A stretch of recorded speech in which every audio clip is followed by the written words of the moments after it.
ఏవండి, పాప school fee చాలా రోజుల నుండి కట్టలేదు, వెళ్ళి కట్టిరండి. సరే. ఇంట్లో అన్ని ప్రాబ్లమ్సే. ఎలా అయినా డబ్బులు సంపాదించాలి. ఏది చేసైనా సరే డబ్బులు సంపాదించాలి. ఇలా చేద్దాం. బెట్టింగ్లో అయితే ఎక్కువ డబ్బులు వస్తాయి. ఈ డబ్బులతో బెట్టింగ్ ఆడతా.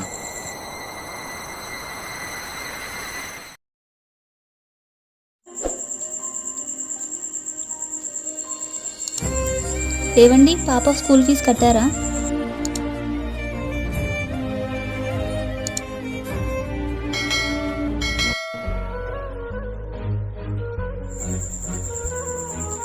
అమ్మా, స్కూల్ ఫీజు కట్టలేదని రేపటి నుంచి స్కూల్కి రావద్దన్నారు. అంటే స్కూల్ ఫీజు కట్టలేదా? ఎందుకండి ఇలా చేస్తున్నారు? మీరు చేసే పనికి మన చుట్టాలందరూ మన దగ్గర ఏంది లేదని మనల్ని పలకరించడమే మానేశారు కదండి. ఇంట్లో అన్ని ప్రాబ్లమ్సే. ఇలా అయితే మనం ఎలా బతుకుతామండి? ఇంతక డబ్బులు ఏం చేశారండి?